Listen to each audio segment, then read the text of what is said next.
자, 말씀 다 같이 보겠습니다. 느헤미야서 8장 8절입니다.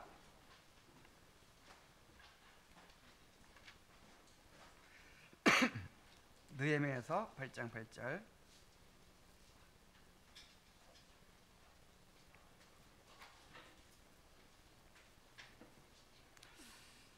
다 같이 읽겠습니다. 시작. 하나님의 율법책을 낭독하고 그 뜻을 해석하여 백성에게 그 낭독하는 것을 다 깨닫게 하니. 아멘. 자, 하나님의 율법책을 낭독하고 그 뜻을 해석하여 백성에게 깨닫게 해주는 거. 이게 뭐죠? 여기 말씀을 선포하는 것이고, 이것이 말씀 읽기와 말씀 낭독과 설교입니다. 자, 155문을 우리가 공부할 텐데요. 제가 읽겠습니다. 말씀은 택함 받은 사람들이 구원에 이르도록 어떻게 효과적으로 작용하게 됩니까? 하나님의 성령은 말씀 낭독, 특히 말씀 설교를 효과적인 수단으로 삼으시되 죄인들을 깨우치고 확신하게 하고 겸손하게 하며 그들을 본래의 상태에서 벗어나 그리스도에 다가가게 하며 그들을 그리스도의 형상과 같은 형상이 되게 하고 그리스도의 뜻에 복종시키며 그들을 강하게 하여 시험과 부패에 대응하게 하며 그들을 은혜 가운데서 양육하고 그들의 마음을 구원에 이르는 믿음을 통해 거룩함과 유력 가운데 자리 잡게 할 효과적인 수단으로 삼으십니다. 자, 우리의 구원을 이루시는 일에 사용하시는 외적 수단이 이제 은혜의 수단이라고 하는데, 은혜의 수단에는 어떤 것들이 있었죠? 말씀, 그다음에 성례, 기도죠. 그 가운데 이제 말씀에 대해서 우리 살펴보는 거예요. 자, 그래서 말씀이 은혜의 수단이라고 할 때, 이 기록된 말씀, 그냥 아니면 뭐 나름대로 이 말씀을 어떻게 우리가 취하든지 뭐 상관없이 그냥 이 기록된 말씀이 은혜의 수단이다, 이렇게 이해해서는 안 된단 말이에요. 자, 말씀이 은혜의 수단이라고 할 때는, 자, 뭘 가리켜서 은혜의 수단이라고 하죠? 성령은 말씀 낭독, 특히 말씀 설교를 효과적인 수단으로 삼으신다 그랬죠? 자, 뭐가 은혜의 수단이에요? 말씀 낭독, 특히 말씀 설교. 그러니까 그냥 객관적으로 기록된 말씀이 하나님의 은혜의 수단이다 이게 아니고, 뭐 각자가 어떻게든지 말씀을 취하는 것이 은혜의 수단이다 이렇게 하지 않고, 하나님이 그 말씀이 선포되는 수단을 아예 딱 정하셨어요. 그것이 말씀 낭독과 말씀 설교입니다. 자, 말씀 낭독과 설교라는 게 무엇인지. 자, 말씀 낭독은 이제 우리가 성경 봉독이라고 하죠. 자, 말씀 낭독부터 얘기하면, 말씀 낭독은 하나님의 말씀을 선포하는 하나의 방법인데, 고대에는 공예배 가운데서 기록된 말씀을 읽거나 말씀을 읽고 거기에 설명과 적용을 덧붙이는 방식으로 말씀이 선포되었어요. 자, 신명기 31장 11절에 오면, 온 이스라엘이 내 하나님 여호와 앞 그 택하신 곳에 모일 때에 이 율법을 낭독하여 온 이스라엘로 듣게 할지니 그랬어요. 그러니까 이스라엘 백성이 모일 때 그 율법책을 낭독해 주는 거예요. 그런데 그 당시에는 이 말씀이 기록된 지 얼마 안 됐잖아요. 그러니까 이 말씀과 또 백성 간에 간격이 없어요. 우리는 이 말씀이 3500년 전에 기록되었고 2000년 전에 기록됐죠. 근데 이 말씀을 우리가 읽을 때 그 2000년간의 그 문화적 차이, 역사적 차이가 있단 말이에요. 그래서 이거를 해석하고 설명하고 막 하지 않으면 알아들어요, 못 알아들어요? 못 알아들어요. 근데 이제 그 성경이 기록된 당시에는 백성들이 다 이해할 수 있기 때문에 그냥 읽어주는 것만으로도 그게 말씀 선포가 되었단 말이에요. 느헤미야 8장 8절에 오늘 읽은 말씀에 보면은 율법책을 낭독하고 그 뜻을 해석하여 백성으로 낭독하는 것을 다 깨닫게 했다. 그래서 이제 그냥 읽어주기만 해도 그게 말씀 선포이고, 아니면 거기다 이제 설명을 좀 덧붙이는 것이죠. 누가복음 4장 16절에도 예수께서 그 자라나신 곳 나사렛에 이르사 안식일에 자기 규례대로 회당에 들어가서 성경을 읽으려고 서심해 그랬죠. 여기 성경 읽는다는 말은 무슨 말이에요? 성경을 낭독한다는 뜻이에요. 이거를 이렇게 이제 그 회중들한테 낭독해 주는 거죠. 낭독해 주면서 거기다 설명을 덧붙이는 거죠. 자, 데살로니가전서 5장 27절에 보면 내가 주를 힘입어 너희를 명하노니 모든 형제에게 이 편지를 읽어 들리라 그랬죠. 바울이 서신서를 쓰면서 이거를 회중 가운데서 읽어 주라는 거예요. 그 읽어 주는 게 말씀 선포예요. 디모데전서 4장 13절에도 내가 이럴 때까지 읽는 것과 권하는 것과 가르치는 것을 창념하라. 여기서 개인적으로 읽는 걸 가르치는 게 아니고 이 공중 앞에서 낭독하는 걸 가르칩니다. 우리가 요한계시록 설교 들을 때 1장 3절 말씀도 설명을 들었죠. 이 예언의 말씀을 읽는 자와 듣는 자와 그 가운데 기록하는 것을 다 지켜 행하는 자가 복이 있다. 그랬을 때 그 읽는 자가 무슨 뜻이에요? 회중들에게 공개적으로 공적으로 낭독해 주는 걸 말하는 거죠. 자, 그런데 오늘날에도 우리가 말씀에 의존하여 있는 것을 승인하는 의미에서 개혁교회는 설교 외에 따로 말씀 낭독을 예배 순서에 포함시키고 있습니다. 그냥 고대에는 그냥 말씀 읽어주든지 아니면 그 읽고 나서 거기에 간단한 설명을 덧붙이고 이게 이제 설교였는데, 이제 점점 이 설교라는 것이 따로 생겨났어요. 그런데도 이제 개혁교회에서는 말씀 낭독이라는 그 예배 순서가 따로 있어요. 그래서 대개 이제 구약 한 장, 신약 한 장을 예배 때마다 읽어요. 다만 말씀 낭독을 예배 순서에 융통성 있게 적용할 필요는 있어요. 자, 근데 이전까지는 개인적으로 성경을 소유할 수 없었죠. 그리고 문맹률이 너무 높아가지고 문자를 못 읽어. 그러니까 개인적으로 성경을 읽을 수 있는 사람이 있겠어요, 없겠어요? 거의 없죠. 그러니까 예배당에 모였을 때 공적으로 읽어주는 게 그거밖에 없어요. 그 성경 말씀을 읽는 기회가. 그래서 그것이 굉장히 중요했습니다. 그런데 오늘날에는 누구나 성경을 소유할 수 있고 또 읽을 수 있죠. 그리고 지금은 설교가 가장 중요한 말씀 선포의 수단이고 예배의 중심이 되었어요. 그리고 이제 예배 모험에 이런 내용이 있습니다. 시간을 잘 생각하여 설교나 또 다른 규례에 지장이 있거나 지루하게 만들지 않도록 해야 한다, 이런 규정이 있어요. 그래서 그 말씀 낭독 순서를 그냥 이렇게 꼭 한 장 한 장 하지 않고 신약의 몇 구절, 구약의 몇 구절 이런 식으로 한다든지, 아니면 오늘 설교하면서 성경 봉독 하잖아요. 그렇게 하고 또 이제 다른 참고되는 구절을 같이 읽어주든지 뭐 이런 방법으로 이렇게 좀 할 수 있다는 거예요. 융통성 있게. 자,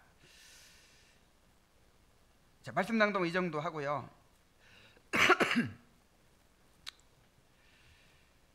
하나님은 특히 말씀 설교를 효과적인 수단으로 삼으십니다. 하나님은 설교를 통해 죄인이 예수님을 믿고 구원받게 하십니다. 고린도전서 1장 21절에 보면 하나님의 지혜에 있어서 이 세상이 자기 지혜로 하나님을 알지 못하므로 하나님께서 전도에 미련한 것으로 믿는 자들을 구원하시기를 기뻐하셨도다. 자, 무엇을 통해서? 전도에 미련한 것으로. 여기서 말하는 전도는 우리가 지금 생각하는 그런 일반적으로 생각하는 나가서 전도지 주면서 예수 믿으세요 하는 그런 전도가 아니고, 교회에서 예배 시간에 설교하는 걸 가리켜요. 설교라는 뜻입니다. 그래서 무엇을 통해 구원하신다? 설교를 통해서 구원하신다. 참 미련한 방법이죠. 더 효과적인 방법이 있을 것 같지 않아요? 근데 하나님이 그렇게 정하셨어요. 사람들이 생각하기에 어떻게 보여요? 미련하게 보이는 이 설교라는 방법을 통해서 이제 영혼을 구원하신다는 거예요. 로마서 10장 17절에 보면 그러므로 믿음은 어디서 난다? 들음에서 나며 들음은 그리스도의 말씀으로 말며. 이 방식을 하나님이 정하셨다는 게 굉장히 중요해요, 여러분. 그러니까 말씀이 이렇게 귀에 들리도록 선포되고 그 선포된 말씀이 귀에 들림으로 믿음이 생겨나도록, 이게 하나님의 정하신 방법이에요. 자, 소위르문답 제 89문에 보면 하나님의 말씀은 어떻게 구원을 얻는 데 유효합니까? 하나님의 영은, 성령은 하나님의 말씀을 읽는 것, 이제 낭독하는 것이죠. 특히 말씀 선포를, 설교를 효력 있는 방편으로 삼아 죄인들을 깨닫게 하고 회개시킵니다. 그리고 믿음으로 말미암아 거룩과 안익 가운데서 든든하게 세워 구원에 이르게 하십니다. 자, 무엇을 방편으로 삼아? 말씀의 선포를. 그래서 나중에 이제 결론에서 이렇게 말씀드리려고 하는데, 그 하나님이 그렇게 규례와 질서로 정하셨다는 게 중요해요. 구원에 관해서는 하나님이 모든 것을 일방적으로 정하시는 거예요. 인간이 마음대로 나는 이 방법이 좋다, 저 방법이 좋다 이렇게 할 수가 없어요. 하나님이 정하신 구원의 방법이 바로 이 설교라는 방법입니다. 그래서 최선의 전도, 최고의 전도는 뭐냐면 이 강단에서 말씀을 바르게 선포하는 거예요. 이것이 전도입니다. 자, 설교는 우리를 가르치시고 통치하시고 은혜를 베푸시고자 하나님이 정하신 수단입니다. 그래서 제가 오늘은 인용문을 굉장히 많이 이렇게 여러분에게 소개해 드릴 거예요. 특히 칼빈의 이야기를. 자, 왜 그래야 되는지 나중에 이제 결론에서 말씀드릴게요.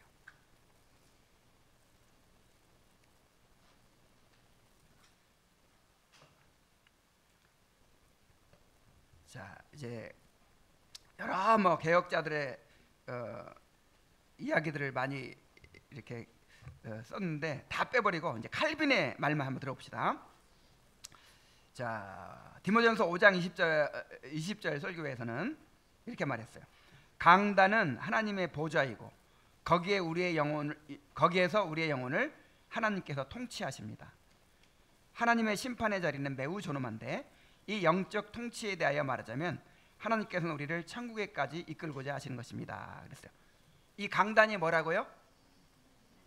하나님의 보좌라고요. 보좌. 여기서 말씀을 통해 통치하신다는 거예요. 말씀을 통해서. 그 다음에 시편 119편 설교에서는 복음이 하나님의 이름으로 선포될 때에 그것은 하나님께서 말씀하시는 것과 같습니다. 말은 내가 하지만 교육은 하나님 자신에 의하여 이루어지기 때문에 나도 내가 하는 말을 들어야 합니다. 그러니까 목사가 이렇게 하나님 말씀을 설교하잖아요. 그게 누구의 말씀이다? 하나님. 그러니까 목사가 설교하는 중에 그 하나님의 말씀이 섞여 있다, 그게 아니고 목사가 설교하는 것이 하나님의 말씀이라는 거예요. 그래서 누구도 그걸 들어야 된다. 목사도 지금 하나님이 말씀하고 계시기 때문에 그걸 들어야 된다는 거예요. 또 기독교 강요에 보면 이렇게 말했어요.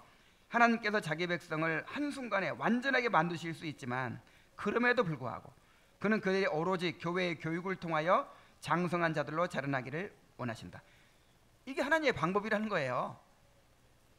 그리고 그 구체적인 방법이 제시되어 있다. 곧 하늘의 도리를 전하는 일이 목사들에게 맡겨졌다는 것이 그것이다.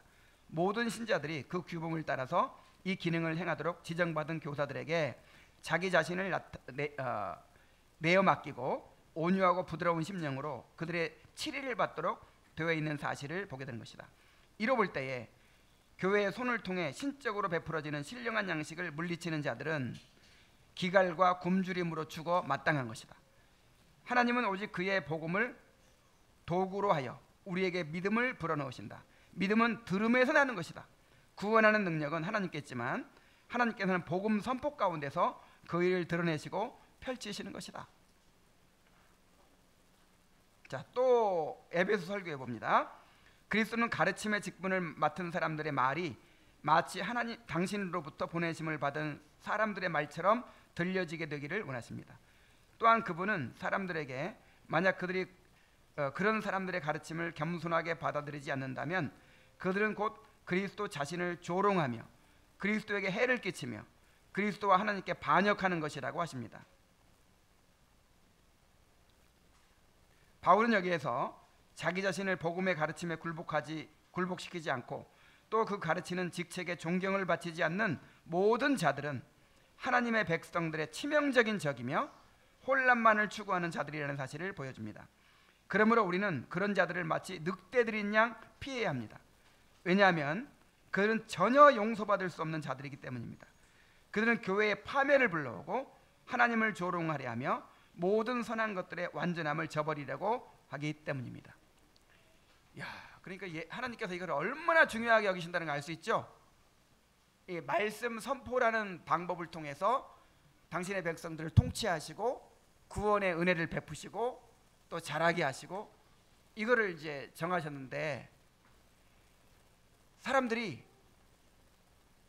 이 설교가 내 마음에 안 든다 뭐 이런 식으로 그를 막 거부하고 난 내 나름대로 저 어디 인터넷에서 내가 듣겠다 아니면 내가 더 유명한 사람이 책을 읽고 나는 은혜를 받겠다 이런 식으로 막 하면 이게 어떤 태도라고요?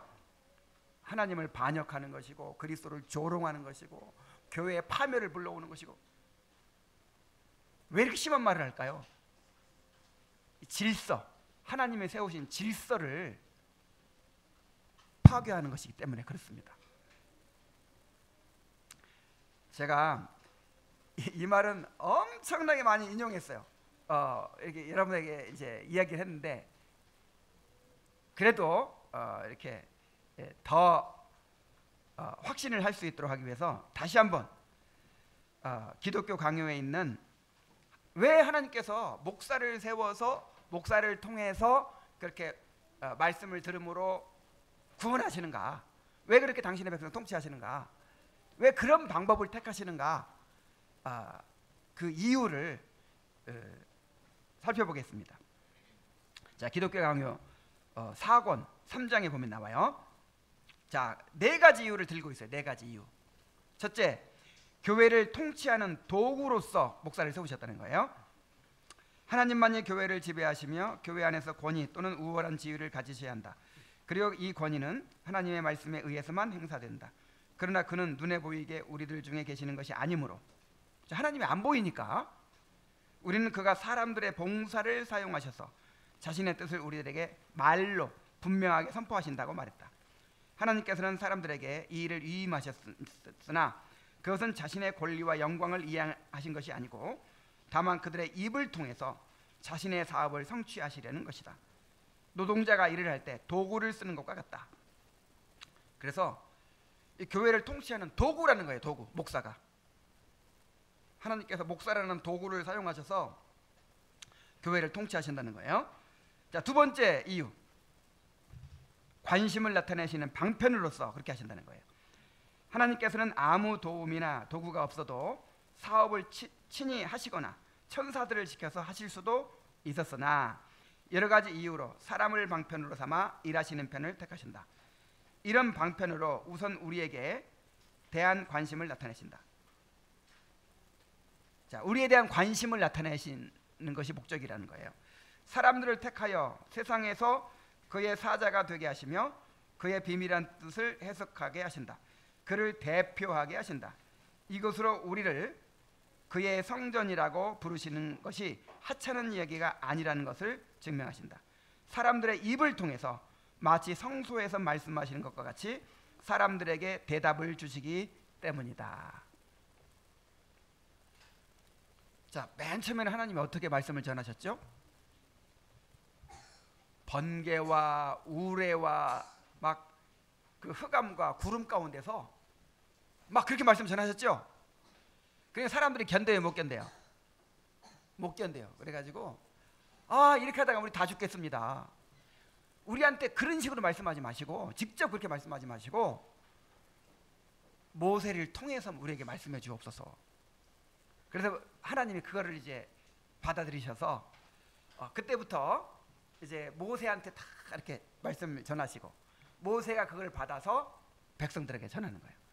그러니까 하나님이 막 직접 말씀하실 때는 막 천둥치고 막 번개가 번쩍번쩍하고 막 구름이 막 휩싸고 불꽃이 일어나고, 아이고 막 너무 두려워서 들을 수가 없어. 근데 모세가 늘 가까이 하던 모세가 친절하게 사람의 말로 그렇게 전해주니까 좋아요, 안 좋아요? 이렇게 친절한 방법으로 우리에 대한 관심을 나타내신다 이 말이에요. 여러분이 하나님이라고 생각하고 그의 백성들에게 당신의 메시지를 전할 방법을 한번 고안해 보세요. 어떤 방법이 좋은가? 이 방법이 좋지 않아요? 하나님께 이래서 택하신 것입니다. 자, 그 다음에 세 번째는 겸손을 훈련하는 수단으로서 그렇게 정하셨다는 거예요. 또 이것은 겸손을 위한 가장 훌륭하고 유익한 훈련이 된다. 우리와 같거나 때로는 우리보다 못한 사람들을 통해서 말씀이 선포될 때 우리가 말씀에 복종하는 습관을 가지도록 하신다. 하나님께서 하늘에서 말씀하신다면 모든 사람이 즉시 귀를 기울이고 마음을 다해 경건하게 그 말씀을 받아들인다고 하더라도 그렇게 놀라운 일이 아닐 것이다. 누가 그의 능력의 임재에 두려워하지 않을 것인가? 누가 그렇게 위대한 위엄을 보고 놀라지 않을 것인가? 누가 그 끝없는 광채에 당황하지 않을 것인가? 그러나 흙에서 나온 보잘것없는 사람이 하나님의 이름으로 말할 때 그가 우리보다 나은 점이 없을지라도 그를 하나님의 일꾼으로 여겨 배우는 태도를 보인다면 우리는 여기서 하나님께 대한 우리의 경건과 순종을 가장 잘 나타내게 된다. 그러므로 하나님께서는 하늘 지혜의 보화를 약한 질그릇에 숨기신 것은 우리가 얼마나 그 보화를 귀중히 여기는가를 시험하시려는 의도이다. 자, 아시겠습니까? 하나님이 막 신비한 방법으로 막 특별한 방법으로 말씀하실 때 그건 하나님의 말씀으로 못 받을 사람이 누가 있겠어요? 근데 나보다 부족한 사람인 것 같은데 하나님의 말씀을 들고 전한단 말이에요. 그런데도 불구하고 그것이 하나님의 말씀이기 때문에 겸손히 복종하고 배운다면 거기서 겸손이 드러난다는 거예요.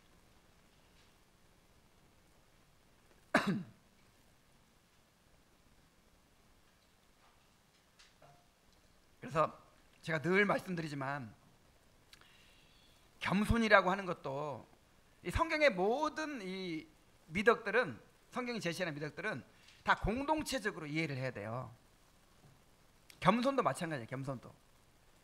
겸손도 그냥 혼자 앉아가지고 그렇게 그냥 나는 못해요 이게 겸손이 아니고 하나님이 세우신 질서에 굴복하는 게 겸손이에요. 하나님이 목사를 세워서 하나님의 말씀을 들고 전하게 하심으로 나를 가르치시고 치리하신다. 그거를 받아들이는 게 겸손이라고요. 그거를. 자, 겸손을 훈련하시기 위해서이고요. 이제 네 번째로는 교회의 연합을 유지하는 끈으로서 또 목사를 세우셨다는 거예요. 자, 그뿐만 아니라 사람들을 서로 합하여서 사람을 보다 올바르게 양육하는 한 끈이 있다. 그것은 곧 한 사람이 목사로 임명되어 다른 사람들을 가르치며 제자가 되라는 명령을 받은 사람들은 한 입에서 공통된 교훈을 받는 것이다. 만일 모든 사람이 각각 자기만으로 만족해하고 다른 사람의 도움을 필요로 하지 않는다면 서로가 남을 멸시하며 또 멸시를 당할 것이다. 그러므로 주께서는 그의 교회를 한 끈으로 묶으시고 이것이 연합을 유지하는 가장 힘있는 수단이라고 미리 알고 계셨다. 그래서 구원과 영생의 가르침을 사람들에게 맡기시고 그들의 손을 거쳐서 다른 사람들에게 전달하게 하셨다. 이게 무슨 말이에요? 하나님이 사람들이 다 각자 나름대로 방법으로 하나님의 말씀을 받으면 다 자기가 잘났다고 하지. 나도 하나님의 말씀을 받았다. 나는 큐티하면서 하나님의 말씀을 받았다. 나는 성경 공부해서 하나님의 말씀을 받았다. 나는 저거 인터넷에서 설교를 듣고 하나님의 말씀을 받았다. 다 이런 식으로 하면 어떻게 하나가 되겠냐 이 말이에요. 그래서 목사 한 사람을 딱 세워가지고 그 목사 한 사람의 입을 통해서 모든 성도가 같은 말씀을 듣게 하신다 이 말이에요. 그렇게 해서 교회가 하나가 되게 하신다. 자, 왜 목사를 세워서 목사가 전하는 말씀을 통해서 하나님의 말씀 듣게 하십니까?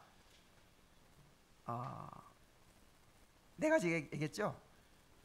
이것이 우리를 통치하시는 하나님의 방법이다. 이게 하나님의 통치하는 도구로서 해보신 것이다. 두 번째로는 우리에 대한 관심을 나타내시는 것이다.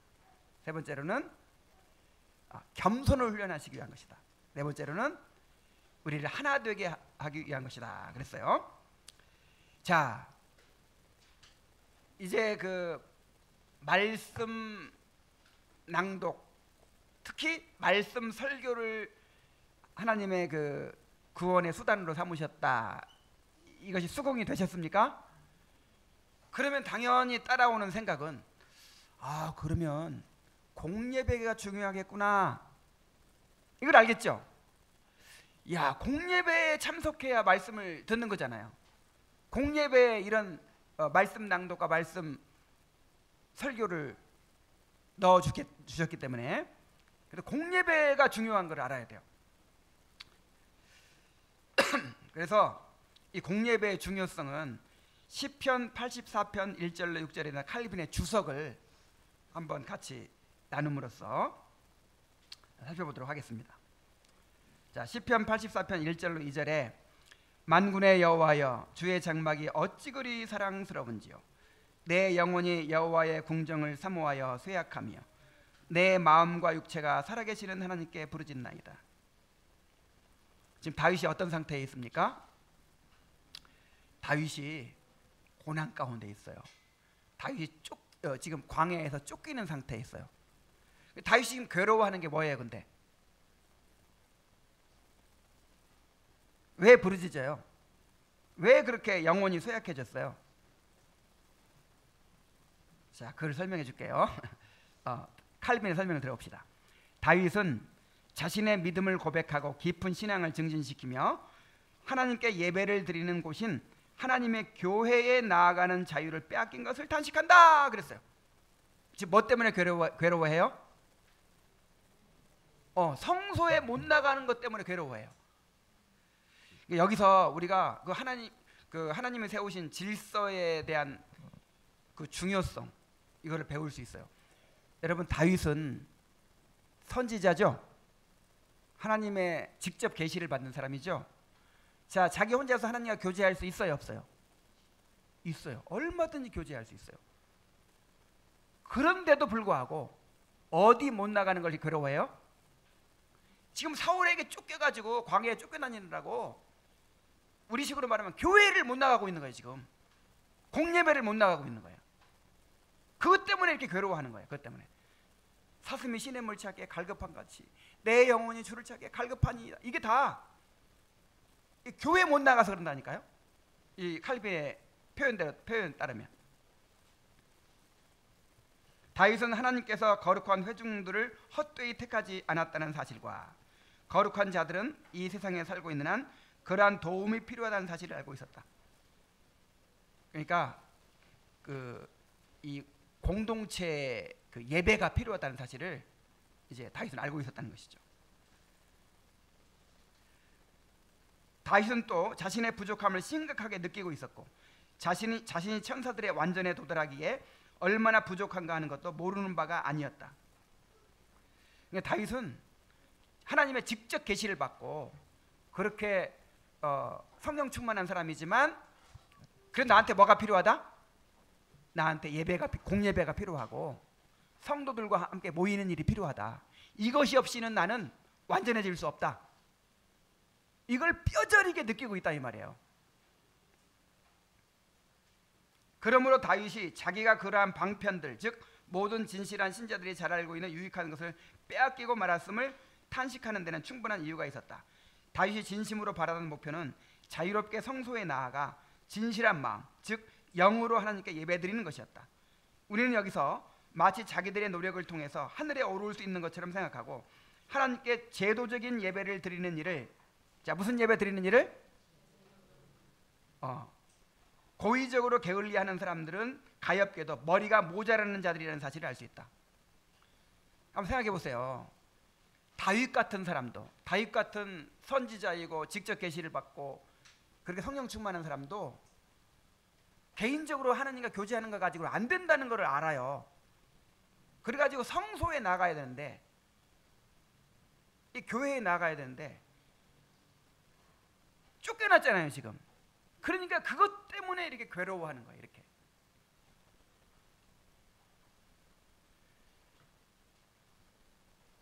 자, 그런데 자기가 무슨 신령한 수준의 이런 것처럼 그렇게 이 공예배에 나가 공적 모임에 나가는 거를 게을리하고 뭐 그 외에 따로 뭐 자기가 그렇게 특별히 뭐 은혜 받을 수단이 있는 것처럼 그렇게 여기는 사람들은 정말 교만한 사람들이에요. 교만한 사람들이고 이 뭐라고 그래요? 머리가 모자라는 사람들이라는 거예요. 머리가 모자라는 사람.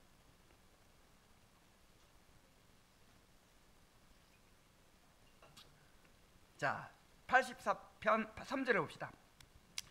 나의 왕 나의 하나님 만군의 여호와여, 주의 제단에서 참새도 제지 불었고 제비도 새끼들 보금자리를 얻었나이다.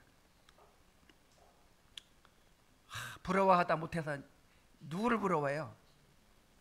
그 성소에 있는 참새와 제비를 다 부러워해. 자, 그는 때때로 편안한 대접을 받기도 했으며 불신자들 사이에서 어느 정도의 영광과 지위를 차지할 수도 있었다. 그러나 성소에 나아갈 수 있는 자유를 빼앗기고 있는 한 그는 자신은 이 세상에서 추방을 받은 모습처럼 보였다.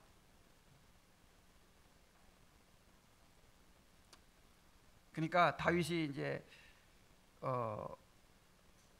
그 다윗을 따르는 600명의 무리가 있잖아요. 그 600명이면 가족들까지 다 합치면 한 3,000명 돼요. 3,000명. 수천 명의 이제 그 부하들을 백성들을 거느리는 지도자가 돼가지고, 그리고 왕이 되기 전에도 그 시글락이라는 한 성을 다스렸잖아요. 이런 식으로 다윗이 뭐 그냥, 그리고 개인적으로 하나님과 교제하고, 그러니까 뭐 어떻게 생각하면, 한편으로 생각하면 부족함이 없을 수도 있어요. 그런데도 그 성소에 못 나간다는 것 때문에 그렇게 괴로워했다는 거예요. 분명히 우리의 삶에서 가져야 할 올바른 목표는 하나님을 섬기는 데 참여하는 것이다. 하나님께서 우리가 자신을 섬길 때 요구하시는 방법은 영적인 것이다. 그러나 하나님께서 우리가 볼 수 있도록 지혜롭게 제정해 놓으신 외부의 도움을 사용하는 것도 우리에게 역시 없어서는 안 되는 것이다. 그러니까 예배라는 게 영적인 것이죠. 영적인 것인데 이 영적인 것만 생각하고 외적인 그 제도, 그런 질서, 요걸 무시하면 안 된다 이 말이죠. 이것이 바로 다윗이 갑자기 만군의 여호와여 주의 제단이여 라고 감탄을 터뜨린 이유이다. 다윗은 거룩한 성소에서 제외된 상태로 살아가는 것보다 차라리 온 세상을 포기하는 쪽을 택하겠다고 한다. 그는 하나님의 제단을 떠나서는 아무 곳에서도 기쁨을 느낄 수 없었다. 4절 봅시다.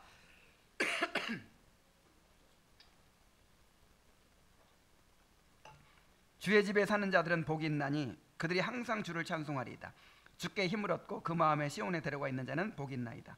그들이 눈물 골짜기로 지나갈 때 그곳에 많은 샘이 있을 것이며 이른 비가 복을 채워주나이다. 자, 시인이 의도하는 것은 어떤 방해물도 기쁨과 용기를 가지고 하나님께 섬기는 자들에게서, 하나님을 섬기는 자들에게서부터 성소를 바라는 마음을 금지시킬 수 없다는 것이다. 그러니까 여러분, 정말 예배를 사모하고 그렇게 이 모임에 참여하기 원하고 이런 갈망이 있는 사람들은 어떤 시험과 어떤 방해도 막을 수 없다 이거예요. 정말 참석하려고 하면 어떻게든 참석한다 이 말이에요. 쉽게 말해서.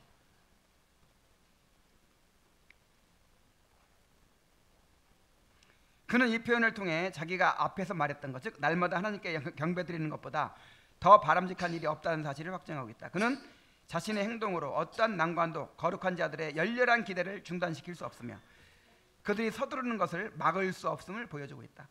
그들은 진실로 자기들의 나아가는 길에 메마르고 황무한 광야가 있을지라도 서로 모여 거룩한 모임을 갖고야만 한다. 그래서 이제 옛날 순례자들이 눈물 골짜기가 있고 막 광야가 있고 그냥 막 그 성소까지 나아가는 길이 얼마나 어렵습니까? 그런데 그 성소에서 주의 백성들과 함께 예배하고자 하는 그런 열망을 가진 사람들은 막을 수 있다 없다? 막을 수가 없다. 기어이 가고 만다. 기어이. 이제 마지막 부분입니다. 자, 집중 잘하세요. 이 말씀 가운데는 하나님을 섬김으로 얻는 유익을 구하려고 하는 수고하지 않는 자들의 나태한 행위에 대한 책망이 들어있다. 여러분 좀 부끄러워해라 이 말이에요. 이렇게 예배에 잘 참석하지 못하고 그런 사람들은 이 다윗의 태도를 보면서 부끄러워해야 된다 이 말이에요. 그들은 자기들의 안일함과 쾌락에 빠져 이러한 일에 전혀 관여하지 않고 있다. 그러므로 아무런 노력이나 희생을 하지 않고 손쉽게 하나님의 종이 되고자 하는 자들은 결코 조상들의 기업을 누릴 수 없다. 뭔가 수고하지 않고 힘들지 않고 너무 쉽게 뭔가를 얻으려고 하는 거예요. 이거 안 된다. 즉 가장 적은 희생도 드릴 수 없으며 복음이 전파되는 것을 듣는 자유와 성례에 참여하는 자유를 누릴 수 없다. 이 나태한 심령은 나날의 생활을 통해 분명히 볼 수 있듯이 자기의 울타리 속에 갇혀 뚱뚱해져 버림으로써 배가 불렀다는 거죠. 자신들의 안락과 유익한 것들을 아무것도 누릴 수 없다.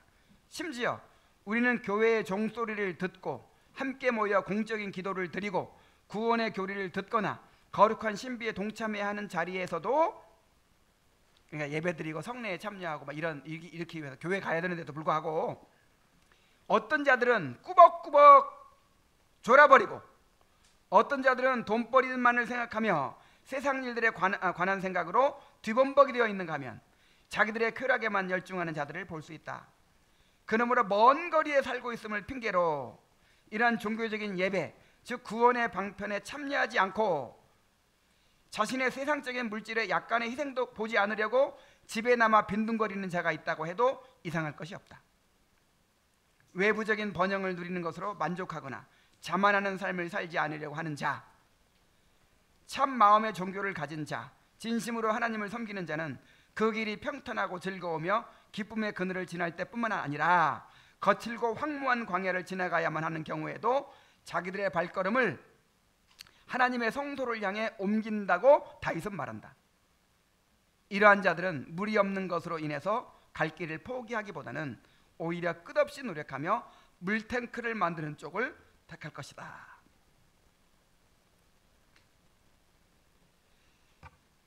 제가 왜 이것을 읽어 드렸을까요?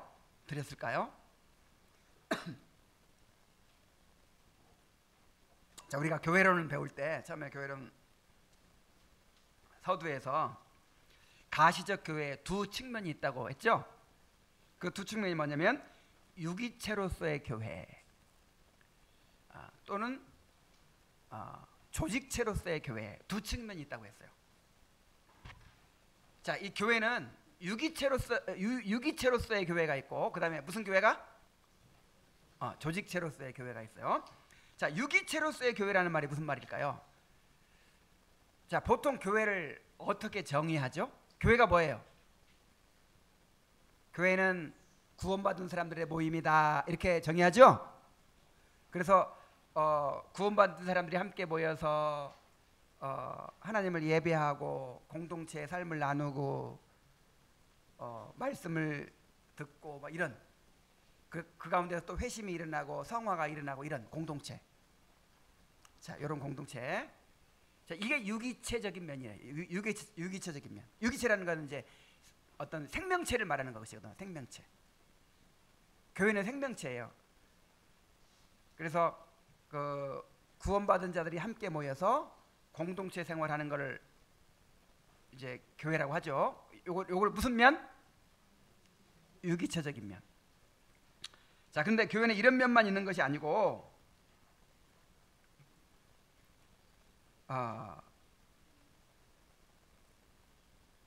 하나님께서 제정하신 직분들과 방편들을 통하여 제도적 형식과 기능들로 나타나는 측면이 있어요. 그래서 이거를 조직체로서의 교회 또는 제도로서의 교회 또는 통치기구로서의 교회 이런 식으로 표현해요. 그걸 어떻게 알기 쉽게 설명할 수 있냐면 이 유기체로서의 교회가 내용을 말한다면 내용, 이 조직체로서의 교회는 그 틀을 말하는 거예요. 틀. 자, 그런데 로마 카톨릭은 이 틀만 강조해요. 그 외적인 틀, 제도만 강조해. 제도나 어떤 그런 질서나 요것만 강조해. 내용이 없어. 실제로 말씀을 이렇게 깨달아야 되고 그 가운데서 회심이 일어나야 되고 또 성도들의 이렇게 함께 어우러져 사는 삶이 있어야 되고 이런 게 있어야 되는데 로마 카톨릭은 그냥 말라빠진 그런 틀밖에 없는 거예요. 이거에 대한 반발로 제세례파는 모든 그런 권위와 질서와 그런 틀을, 이 조직을, 제도를 다 부인해 버립니다. 이런 게 다 중요한 게 아니다. 그리고 제세례파 중에서 이제 극단적으로 나가면 목사도 없어요. 예를 들어서 뭐 이 브래들린 처치라든 이런 데도 이단은 아니거든요. 근데 직분 자체를 부정해. 그런 게 다 무슨 소용이 있냐? 중요한 건 우리가 말씀을 깨닫고 우리가 복음으로 구원받고 말씀을 깨닫고 성장하는 것이지 그런 조직과 제도가 무슨 필요가 있냐? 이게 제세례파예요. 근데 우리 개혁파는 두 가지 다 강조하는 거예요. 이 유기체로서의 교회도 강조하고 그다음에 뭐도 강조하고 조직체로서의 교회도 강조하고. 자, 그런데 오늘날 교인들을 한번 가만히 생각해 보세요. 지금 어느 쪽에 치우쳐 있나요? 제세례파적인 생각에 치우쳐 있죠? 무슨 조직이나 무슨 제도나 무슨 질서, 헌법 이런 게 뭐가 중요하냐? 중요한 거는 내가 은혜 받는 것이지. 중요한 거는 내가 예수 믿고 구원 받는 것이지. 내가 은혜 받을 수만 있으면 예수 믿고 구원 받을 수만 있다면 그냥 뭐 어떻게 해도 좋은 거예요. 그래서 제세례파처럼 그 조직체로서의 교회 이 측면을 완전히 도외시하고 신앙생활을 하려고 하는 거예요. 자, 이것은 교회가 무엇인지를 모르는 무지 때문이에요. 무지. 이 교회가 무엇인지를 몰라요.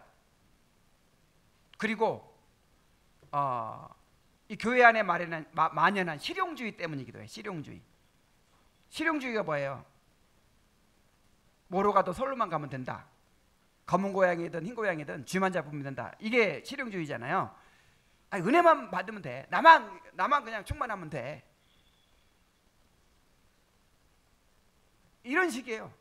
그 교회 질서가 어떻고 그 제도가 어떻고 하나님이 만드신 그런 직분이 어떻고 어떤 방식으로 해야 되고 이런 건 이제 아무렇게나 해도 상관없다는 거죠.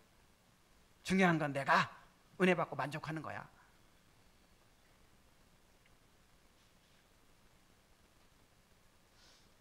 자, 이건 뭐 때문이라고요?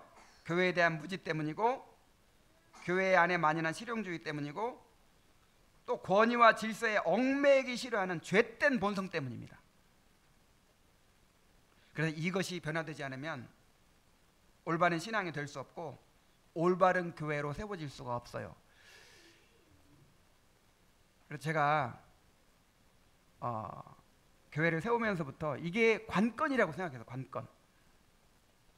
예수님께서 교회 세우실 때 맨 먼저 뭐부터 주셨어요? 내가 이 반석에 내 교회를 세우리니 음부의 권세가 이기지 못하리라 하시면서 내가 천국 열쇠를 내게 주겠다. 이런 권위와 질서를 세우셨잖아요. 제도를 세워, 제도. 그 제도 하에서 이제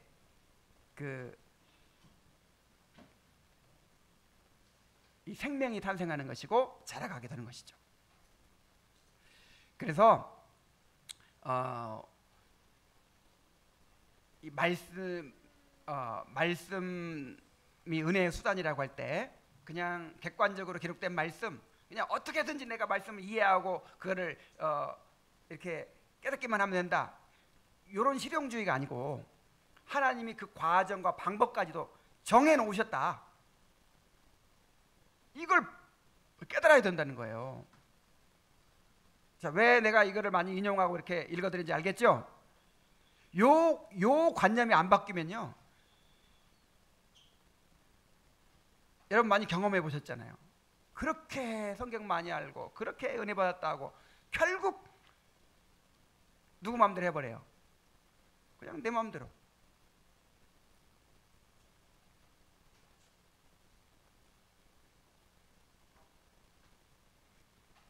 자, 우리는 하나님이 정하신 규례와 질서에 따라 생명력이 넘치는 교회를 이루어가야 돼요. 자, 뭘 이루어가야 돼요? 자, 뭐에 따라서? 하나님이 정하신 규례와 질서에 따라서 뭐가 넘치는 교회? 자, 내가 또 왜 이렇게 정리를 했냐면, 자, 이제 또 개혁 교회들이 보니까 문제가 이거야. 그 오늘날 사람들이 그런 제도로서의 교회, 하나님의 통치 기구로서의 그 교회, 요 측면을 완전히 간과해 버리는 거예요.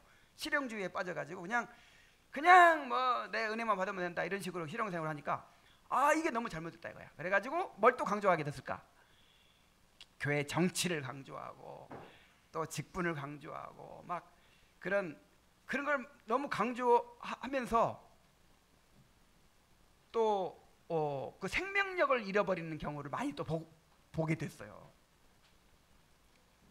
그래서 외적인 것은 잘 갖추는데 그 안에서 기쁨이 없고, 일단 회심이 없어. 회심이 없고, 또 신앙의 기쁨이 없고, 자유가 없고, 뭔가 공동체의 그 사랑이 없고, 또 이렇게 돼서도 안 되겠죠. 그래서 두 가지가 다 중요하다는 거예요. 그게 사실 이게 서로 연결되어 있는 것이지 분리되는 게 아니에요. 하나님이 정하신 규례와 질서에 따라 생명력이 넘치는 교회, 이런 교회를 만들어 가야 됩니다. 그래서 지금 오늘 제가 강조한 건 뭐냐면, 하나님께서 그렇게 질서를 세우셨다, 그렇게 제도를 세우셨다, 이것에 대해서 우리가 확신을 가져야 된다, 이 말이에요. 그래서 공예배에 참석하는 거, 교회 공적 모임에 참석하는 거, 여기에 대해 확신을 가지세요. 정말 이보다 중요한 게 없습니다. 수준이 많이 다윗처럼 높아지면 이런 모임이 필요 없는 게 아니죠. 다윗도 그 성소에 못 나가는 걸 괴로워하고 그랬는데, 자기가 무슨 얼마나 더 천사 같은 사람이라고 그렇게 예배에 참석하지 않고도 신앙을 유지할 수 있다고 생각하는 이 자체가 얼마나 교만한가 한번 생각해 보세요. 그래서 여러분 공적 모임, 공적 예배, 공적 모임에 정말 참석하세요. 이보다 더 중요한 경건의 훈련이 없고, 이보다 더 중요한 겸손의 훈련이 없고, 순종이 없어요. 이거 제쳐놓고 다른 거 무슨 필요가 있겠어요?